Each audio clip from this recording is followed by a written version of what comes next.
broadcast network, AfterBuzz TV. Over 20 million weekly downloads in over 150 countries, and your number one source for after-show entertainment.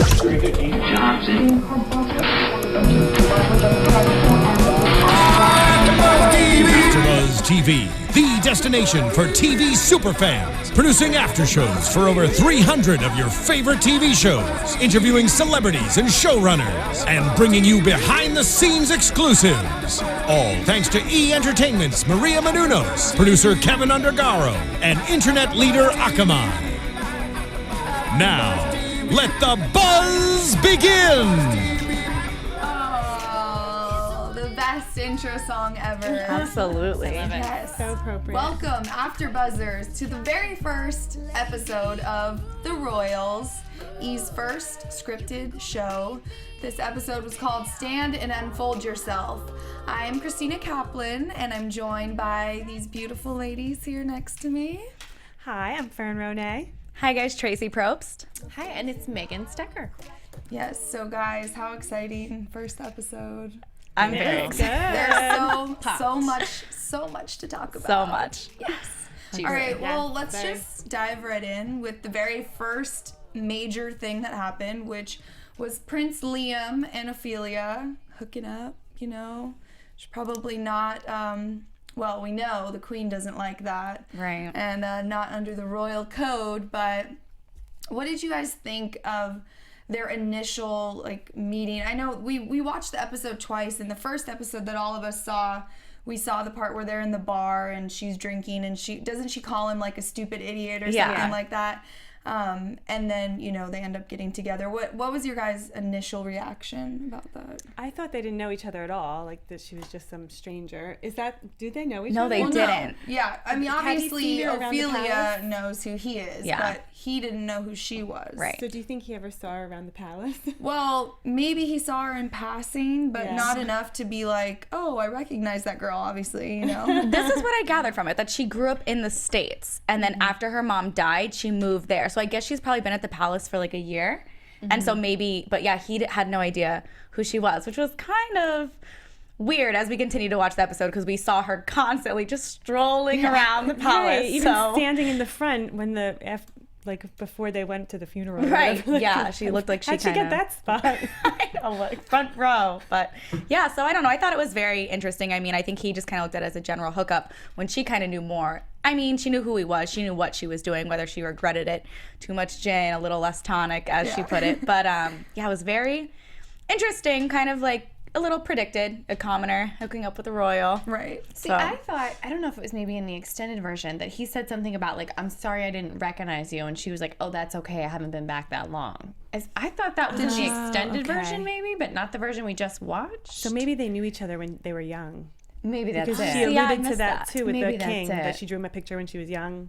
Yeah. Yeah, okay. Yeah, and Eleanor said, you know, how she remembered her mom and all of that stuff. So obviously they knew she had to have been around more than just those few months that she'd been back. Yeah. True. But yeah, I guess a typical guy, they don't notice anything. I'm sorry for all the guys out there watching, but you know, the little details they're not going to pick up on. At least most guys don't. But anyways, yeah, so I kind of, yeah, like you said, Traci, it was kind of predicted, the whole commoner royal thing hooking up, and the way that like it all happened, how he didn't know who she was, blah blah blah, that, you know, it's kind of like, okay. And then Marcus, his security detail, had to be like, oh, it's Ophelia, you know, Ted's daughter. Right. So all these first I don't name know. bases. And then how their relationship has sort of developed is she was so against it being like, oh, it's just a hookup, you know, it's not a relationship. I never wanted to see your son again, blah blah blah blah blah. I want to know what you guys think as far as, was that like an act? Do you think she was just saying that to maybe appeal to the Queen or to her father? And then once everyone started saying, oh, don't see him, now she's like, oh, now I actually need to see him just to spite everyone? What did you guys think about that?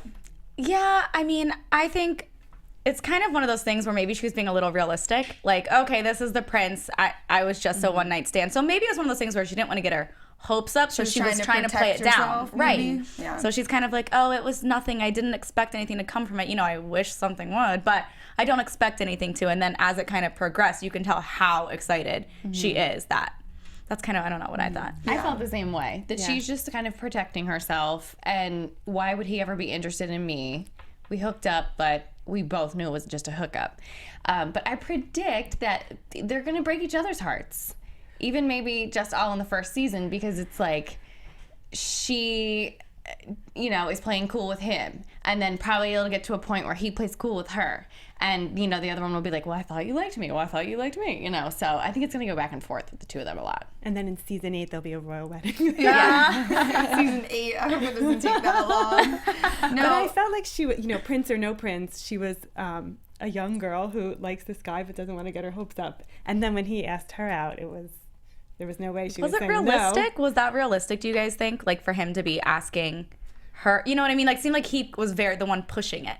And I'm like, you have so many girls, like, that are in love with you on a day-to-day basis, and this is, like, the one that you absolutely want to pursue. Like, what was that about? Well, maybe it had to do with the fact that she wasn't really interested in anything more, and kind of maybe a lot of other girls that he's hooked up with in the past have thought, oh, now I'm going to be in a relationship with the prince, and because she was just like, oh, it was just one thing, like, you know, I never thought I'd see you again, basically. He was kind of, like, more intrigued by her. The chase. She wasn't really interested in him. Yeah. Right. God. You know, the chase. The infamous chase that we're all Well, maybe it's so like the fond commoner thing about her was attractive, because he is the pick of the litter of all the aristocratic girls. Maybe this was, like, exciting for him to be like, oh, this is relaxed, this is chill, this is what hooking up without strings is like.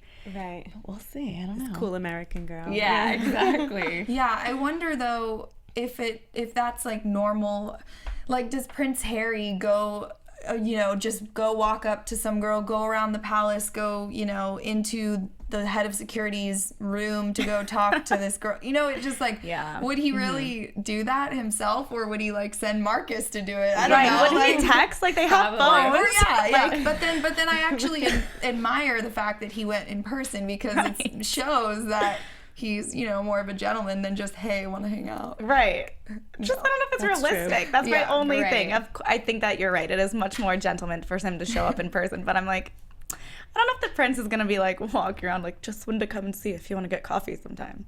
Okay, bye. I know, right? Okay, you had nothing better to do today. Right. So. I know, but then again, we don't really know, I guess, a lot about how the daily life of a royal is. So maybe they are more normal than we really That's think. very true. I don't know. Well, he was also kind of apologizing for his mom, right? Even though he said he wasn't. Yeah, so maybe he felt like he had to do that in person. And it seemed like he was used to that, you know, like he said, that this happens all the time. My mom, you know, I start dating someone and then my mom goes and talks to them and shuts it down. So I think maybe he was used to that happening. And I don't know, I guess we can kind of assume that maybe in the past he hasn't really cared too much if she talks to girls he's dating, because he wasn't super interested. But maybe because he's so interested in her, he felt like he had to go and talk to her and make sure that everything was okay. I don't know. Make it right. Yeah.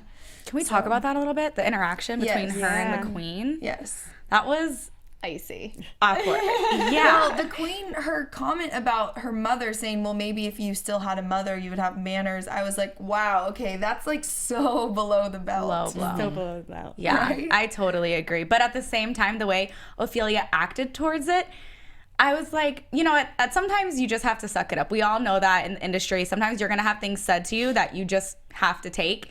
And, I mean, that's the Queen of England. I'm pretty sure she can say whatever she wants. And how Ophelia responded, like, when the Queen told her to curtsy. And she's like, my mom didn't teach me.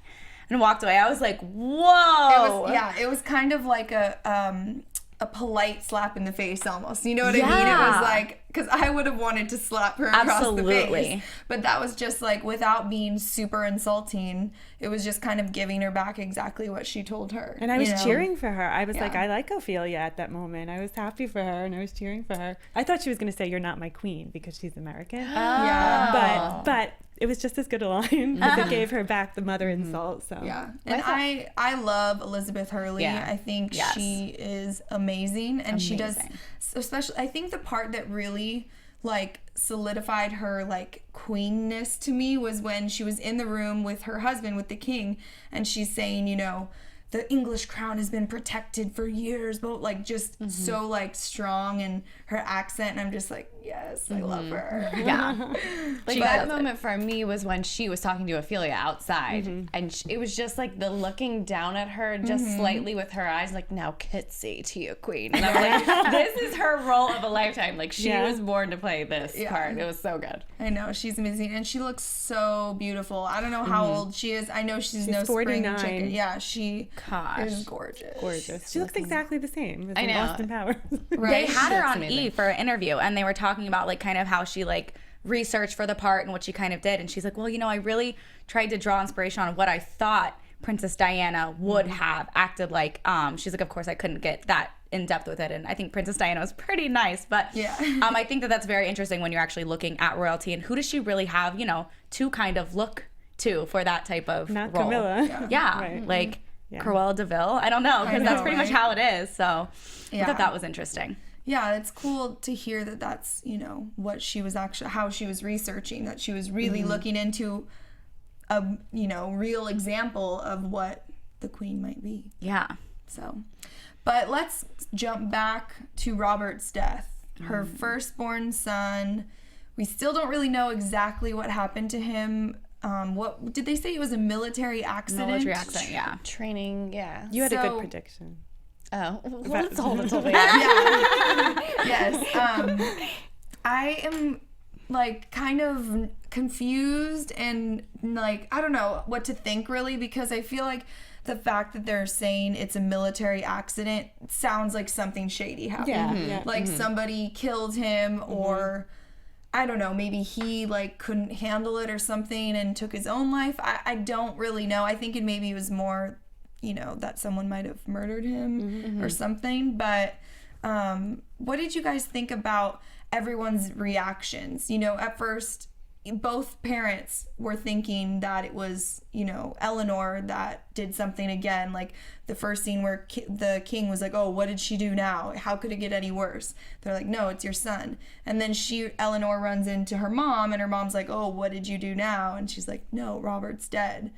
And it kind of just, for a little second, kind of brought the family together and made everyone kind of whole. Like, how did you, what did you guys I thought the dad's think? reaction was the most, typical, or would be expected, that he was the most devastated. And, you know, universally, it's the worst thing that can happen to a human being is to lose a child. And he has such humanity and is obviously so devastated over it that he wants to, you know, abolish the monarchy because it's affected him so much. But Helena is just a typical kind of ice queen. Like she wasn't on the ground screaming and crying like you would think a mother would be. She was just kind of had her arm around Eleanor, and so she had her, you know, reaction that was consistent with her character, and you saw such humanity in the father. Yeah.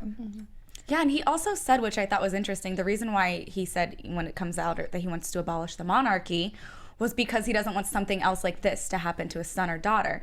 And I thought that's what made me think, oh, this was plotted. It had to have been, because a military accident, like no one else is in the military. Like, what are you talking about? So it kind of made me think, oh, he knows there's much more to the story than they're telling us right now. So I thought that was, but her reaction, you're right. The queen's reaction was she just feels like she has this part she has to play, and it's very sad, you know, that she even feels like as a mother that because she's the queen, she can't show her true feelings. Right. So I thought, I mean, I wonder if that's true. I'm like, really? Do you have to uphold this? You know, because I feel like the people would want to see some humanity in the king and in the queen, and want to see them weep maybe a little bit. So I wondered about that. Yeah, like the scene where she was crying and some guy walked in and she like wiped her tears and turned away like all of a sudden, and the king was like, you know, you just lost your son, you're allowed to be sad. And she's like, not when you're the queen. Yeah. Well, I thought this was an amazing way to introduce us to who everyone is, because it's not only what really happened with this death, it's like we got to see everyone's reaction, which introduced us to who they are.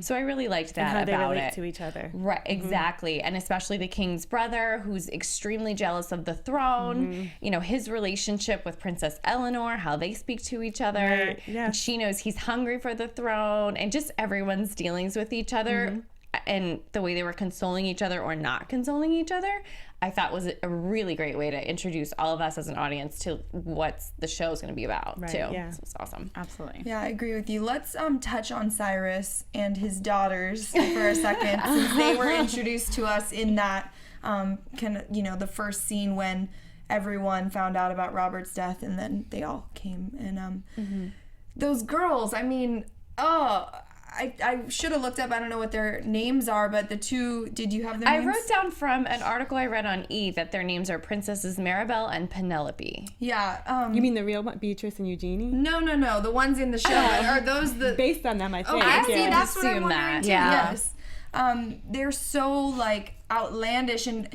I kind of thought their whole entrance of, there's... Oh, I'm sorry about Robbie. It's like, really, like, their brother just died, and you have to pop in, like, all, Yeah. I don't know. I mean, I think they're a funny kind of good addition to, they're totally different character-wise than the other characters, but, I don't know. No, they're definitely, Their comic brand relief. of comedy Yes. is Yeah. hilarious. Yes. So I'm looking forward to more of that. Yeah. I think the way that they were introduced to us is like a little jarring. It was a kind little of like, too much. As this a is- writer, like, what do I it's know? like, But I well, would have... this is very serious. And then these girls are like, blah, like, I think they on should have steroids. said they were sorry first and then immediately been like, oh, I'm never flying commercial again. Yeah. To at least show, make it a little more realistic. Show their sympathy, and then they go right back to being shallow. And then the brother and sister could have looked at each other like, these two are idiots. But They haven't obviously changed. that's not their Yeah. personality. Right, Like, yeah. they clearly are pretty, into themselves and everything. Oh, I don't want to be Justin Bieber. Yeah. That was To hilarious. be the first thing that they said to their grieving cousins, Yeah. it was like, these two are characters of who knows who. Right. And then Cyrus, their dad, like you mentioned earlier, he's jealous of the throne, and he looks, that actor, I don't know if it's that specific actor, what's his name? Jake Maskell? I don't think it's him. He reminds me of somebody, like another kind of villainous character in some other movie, and I can't think of it, and all night last night when I was watching it, I'm like, he looks like someone, but I can't put my finger on it. Hopefully it'll come to me eventually. But I really like the character, the casting. They look so much alike. The king and Cyrus look like they could be brothers. And I thought Eleanor and the Queen, it's Yes. it's She really crazy. looks like she could be Elizabeth Hurley's daughter. Yeah. Yes. So It's they did amazing. a great job with the Great. casting. And he just looks, and the way that actor does a good job at playing the very kind of like cynical, almost, just loathing brother that's like, oh, I'm so jealous. He's awesome. Yeah, and like He's how awesomely evil. Right, how he was like, oh, Ophelia, can you give us the commoner's perspective? Yeah, it just so shows, serious. right, that just shows his, kind of personality and attitude. But his daughters are so different from him, so they must have taken after their mother because they are just in their own What did he world. call them? Like my stupid spawn or my idiot spawn. Yeah, spawn. And I was Yeah. like, this guy's evil. Yeah. Yeah, so what do you think about the dynamic between him and and his brother and the king? Because we saw a little bit at the end of the episode when they're hunting together. What are your guys' opinions on that whole brotherly dynamic? Well, we read something that That this was loosely based on Hamlet. So Right. Fern and I kind of thought, like, there's this whole murderous plot going on where Cyrus wants to kill the king to become the king, but he would also have to off Prince Liam. Right. He's already picked. We don't know what the death is of the Prince Robert, but God knows maybe he had something to do with it. I don't know. Like, Yeah. So I think we thought that's where Yeah. that's going. Yeah. That the king needs to watch his back because Right, it seems yeah. like he's out to get the king. Oh yeah. Well, do you guys think that after that last scene where, I mean, we all agreed that we thought he really did shoot his brother. Until we that saw he that thought he it was did going it to. for Right. a Yeah. split So second. do you think that the king now, after that happened, because he turned around and said, oh, that was close. Do you think he that was like foreshadowing to him, like, oh, maybe I do need to watch my back? Well, did you hear what the brother responded? When he said that was really close, and his brother said, long live the king. Yeah. Like, that was his response. I'm like, dude, you almost shot me. And he's like, long live the king.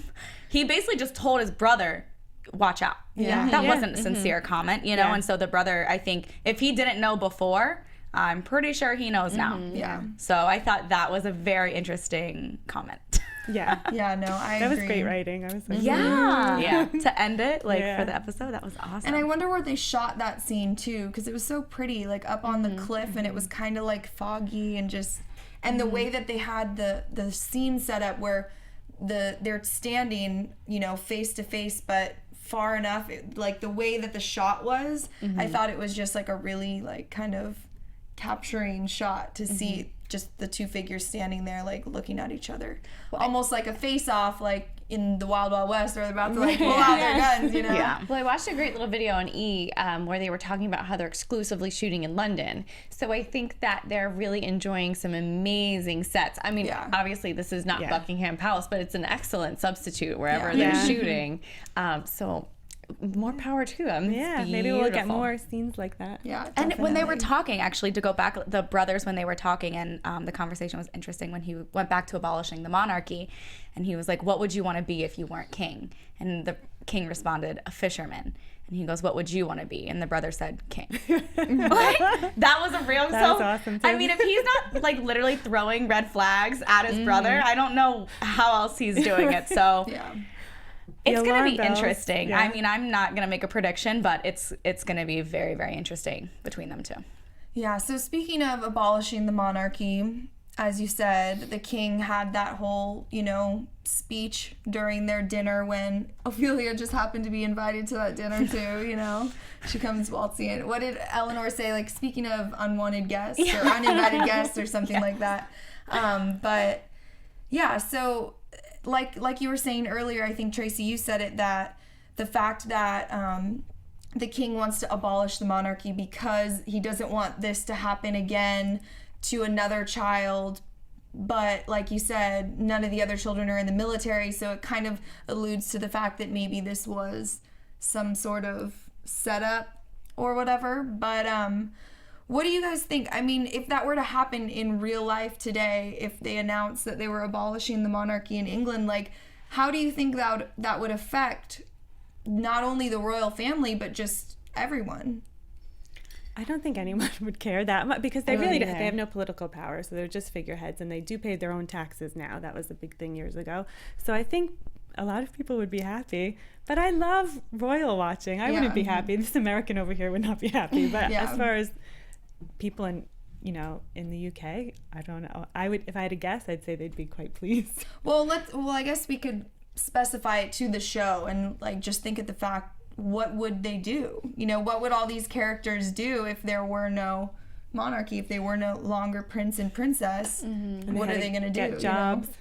Yeah, I mean, I guess. Maybe like all your aristocratic friends who actually do, I don't know, some kind of a job and not just sit around all day, but are still aristocrats, maybe could put you into their line of work somehow, as if like a friendly helping you out kind of a thing. But once it got generations down the line, it's kind of like, would you just become a normal person, or would you, you know, still be a wealthy, elite, aristocratic level family? I don't know.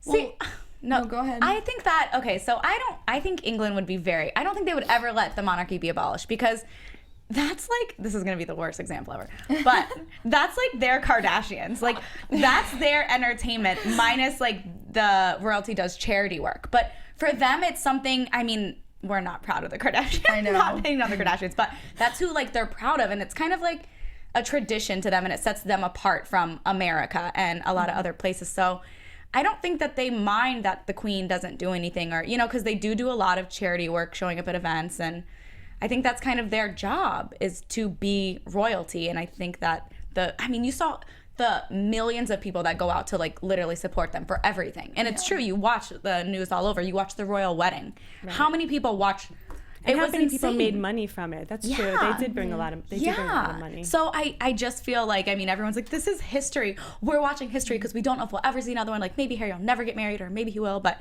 you know, William's the next one in line anyway. It was just an amazing thing that if you weren't tuned into the royalty before, like that tuned everyone in. Yeah. So I don't know. It's very, but no, going back, if they didn't, I don't think that any of them would know how to do it themselves because this is the life that they've always known. Yeah. So. The tables would be turned. They'd have to turn to their aristocratic friends. Yeah. Well, even For favors. one of the redheaded sisters said, well, maybe I'd be a waitress. Oh, would you fancy another pot of tea? Like, you know, like just thinking, you know, she obviously doesn't know what it would be like to really be a waitress. So she's just thinking like, oh, that would be fun, you know? But yeah, I don't think that will really happen in the show. I think it was just kind of a brash reaction to his son dying. But let's talk about the dynamics of that family, because there are a lot of first I want to start with Queen Helena and Princess Eleanor, because they have not a normal mother-daughter relationship. They're very like spiteful towards each other, and I don't know, do you guys agree with me? I kind of feel like the queen is, I mean, yes, the princess is a little you know, out of control to say the least, but her mom is just like so mean to her.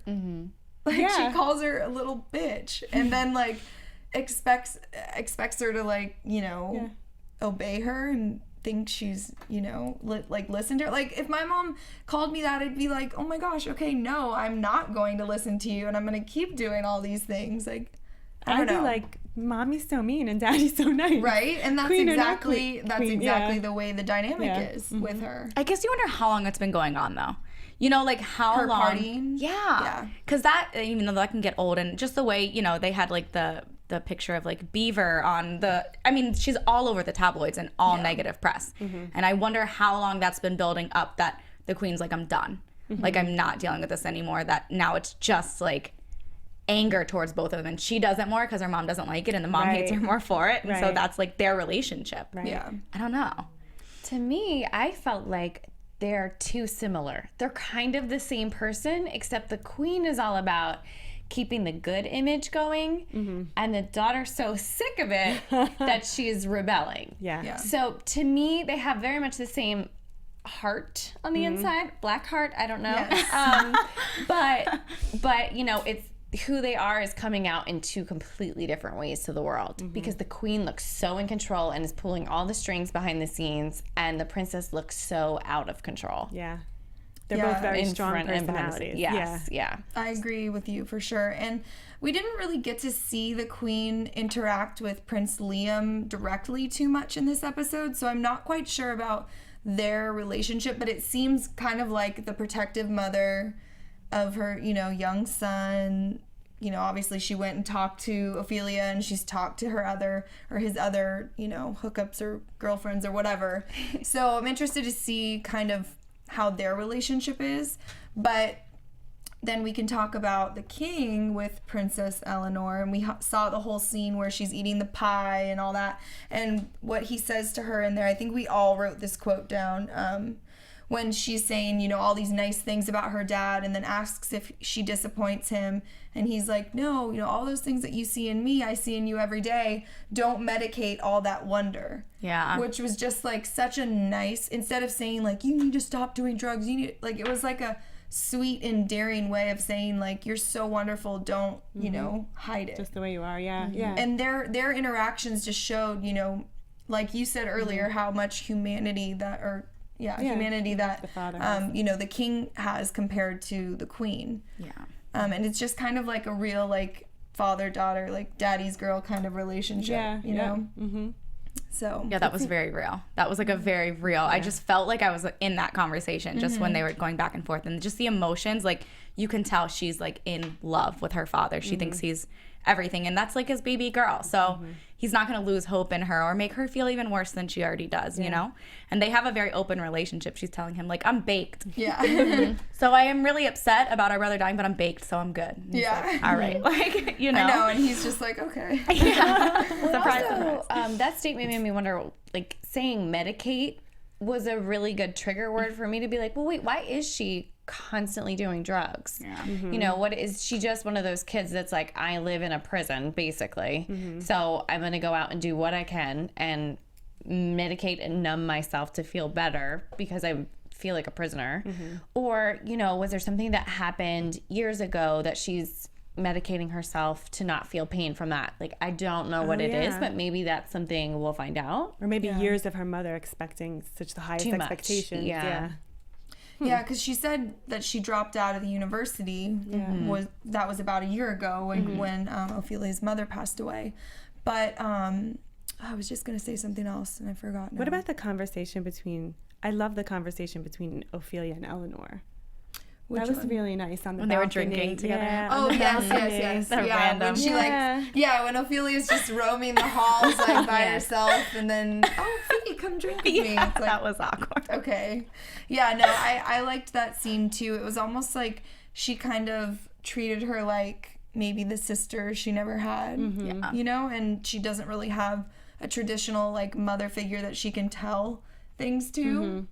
So that's how I kind of saw that interaction. And the way Eleanor shared the story about her father and just, you know, saying he's, you know, a badass and everyone knows it, but it was very sweet of her to tell that story. She didn't have to do that, and it was a cute moment between them. You kind of saw Eleanor's heart. Yeah. You did. You saw her more. treat her like an actual person, you know, and this whole time she's had this facade up of like, I'm royalty and I make it look good and this is how I am. And she really just comes and is like, you know, your dad is like amazing and your mom looked elegant. I didn't know her, but she looked elegant. Yeah. And it was a very weird moment for me because I was trying to figure out the relationship and if you'd be telling a stranger this or how long have they known each other? Like we said, we'll get their backstory, but it was very, very, very true moment into Eleanor. So I like that. And I think it was a really well written scene. We're just all having a problem with like Ophelia popping up out of nowhere. But here's the thing: is like Ophelia is our connection to both sides. It's the connection to the royals and the connection to everyone who works for them, or the commoners, or everyone else. Yeah. So I mean, maybe it'll be written differently next week of, you know, how she's popping in and out of the scenes. But I think it was kind of her job this week to kind of be the narrator and introduce that. We didn't really realize it, but as she's passing by everyone, that's how we're getting to know them. Yes. As she's just jaunting through the palace. Yeah, because you know what? Actually, now that you bring that up about being the narrator, there was in the very beginning when when Liam is running home after he finds out about Robert, and she narrates over, you know, I've never seen a boy so tortured, or I forget exactly what she said, but that was the only time we heard her actually like narrate during the show. I thought the rest of the show was going to be narrated. Yeah, so maybe it's gonna happen more often. I don't know. Yeah. We'll have to wait and see, I guess. That's true. But speaking of Liam and jumping back to the king, how about, I mean, another great scene with him and Liam where he's talking about how he really likes Ophelia, and he said, you know, the king just had so many great quotes. Oh my gosh, I had to write them all down. But he's like, Ted, who's Ophelia's father, chose duty over love. Robert chose honor over his own path. So he kind of tells Liam, you know, choose love and your own path. You know, don't feel like you have to, you know, fit to this mold, which I thought was really nice and completely different than what we've been saying about the queen the whole time, how she's always wants everyone to fit into this royal mold. So I don't know, what are your guys' overall opinions or feelings about the king? I mean, I love him. I feel like he's just such a great dad, and we haven't really seen too much of his royal duties except for the fact that he was out there, you know, hugging that little boy and picking him up and greeting the crowd and stuff. But I love him. What do you guys think? Oh yeah, before the show started, I thought it was going to be so much of Elizabeth Hurley and so much of the twins, and I had no idea that I would end up being like, I love Ophelia. I like her, and I love the king. I want more of him. Yeah. He's a great character. Yeah, Very sympathetic. Very easy to like. I totally agree. I think that you brought up the conversation he had with Liam, and I thought that was so interesting, but it's almost like he's giving advice, like, in hindsight. Like, that's the part I like the most, because he's like, you know, I went into the military because my dad did, and then he went in because I did, and you know what? Like, let's break this. And I thought that was just a very interesting that he's just like woulda, coulda, shoulda. Yeah. And I think that that's sometimes the best type of advice to take from someone. So I love him. I think that he's honestly going to try to like set everything straight. I mean, who knows how he was a few years ago, and maybe he's softened up a little bit, and that'll continue to happen. So I love him. I loved him too. Easy to love. Yeah. I think he's going to be the one good soul, and everybody else kind of has so many flaws. So it's good that we have him to balance out all the cray cray. The moral compass. Yeah. I agree. Do you guys have any final thoughts about that episode, our first episode of the season? So exciting. I can't wait to see more of Eleanor and Jasper, the servant. Yes. Okay, yeah, we forgot to talk about that. So Jasper was the guy who played dumb and, was her security guy in the wine cellar, and then all of a sudden we find out later that he drugged her at the club and taped them and is going to use that as blackmail.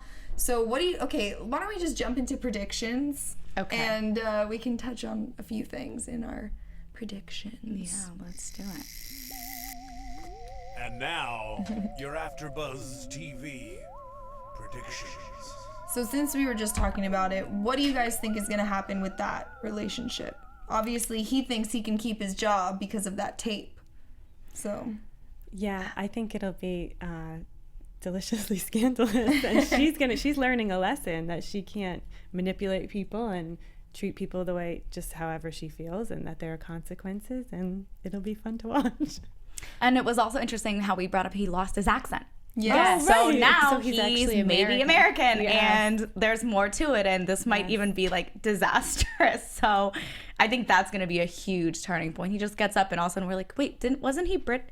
Now okay. Yeah. Okay, so there's something behind that. So Yeah, that kind of blew my mind. So I think Jasper's character is going to be a bigger part of the story than we realized. I don't know what kind of devilish things he has planned or has in his past, but something's going on because he's not British. Yeah, no, I agree. I think he might be like a spy or like a mole or something. I don't know, know? So hopefully somebody will be able to help Eleanor retrieve that phone and get rid of all that, the blackmail. But I almost think that it might end up coming out anyways, just because that's what's kind of seems to be happening with her character. true. I don't know. But what about some predictions for the next episode? What do you guys think is going to happen? Wow. I don't know, but you had a good prediction about about Robert's death, and that how it could be any number of things, and that's going to be a storyline. Yeah, I felt like because it's so shrouded in mystery of what really happened, like even the prince and princess don't know what happened for real, that it's going to actually come out to have been something way bigger and way different, and have a lot to do with what's been going on with all the characters all along this season. Because I think this season's really just going to follow the storyline of the king wanting to get rid of the monarchy and everyone's reactions to that. They're fighting against, it seems like mostly everyone's against it. Maybe not Prince Liam, but so I think it'll be a little crazy. And Robert's death maybe had something to do with, I don't know. Yeah, I think it's more nefarious than they're letting on, and then the repercussions and how people react to it will be interesting. I agree. Yeah. So if you remember in the previews, they showed that blonde girl who I think is Liam's ex-girlfriend. So I'm interested to see what's going to happen with that. I feel like, at least from what we saw, she's going to come back and try and win him back just because he's now, found a new girl. Because didn't he say in the episode that, because I think Queen Helena said like, oh, poor Gemma. Is that her name, Gemma? And then Liam was like, no, not poor Gemma. She left me. Yeah. So I think maybe she's going to try to come back and sabotage his relationship. And now that with he's the boy who'll be king. Right. And because at the very end of that episode, he and Ophelia walked out together with all those cameras. So of course she saw, Yeah. So that'll be interesting to see her character next week. But yeah, guys, first episode of the season. Subscribe, watch, write comments.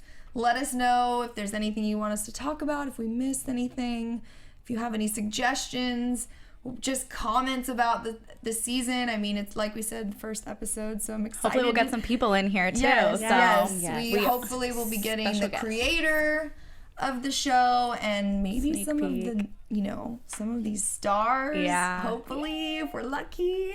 Guys, tell them where they can find you. Guys, I'm on Twitter and Instagram at Megan Stecher. And if you guys want to hashtag us with ABTV The Royals so we can all talk to each other that way. And I'm Tracy. You can find me on Insta at TRACIPRO or on Twitter at TRACIABTV. And this is Fern, and you can find me on Twitter at Fern Ronay and on Facebook at Fern Ronay. And I'm Christina Kaplan. You can find me everywhere at Tina Cap. Thank you so much for watching, and we can't wait for next week. Yeah, thanks, guys. Bye. From executive producers Maria Menounos, Kevin Undergaro, Phil Svitek, and the entire AfterBuzz TV staff, we would like to thank you for listening to the AfterBuzz TV network. To watch or listen to other after shows and post comments or questions, be sure to visit AfterBuzzTV.com. I'm Sir Richard Wentworth, and this has been a presentation of AfterBuzz TV. Buzz you later. The views expressed herein are those of the hosts only and do not necessarily reflect the views of AfterBuzz TV or its owners or principals.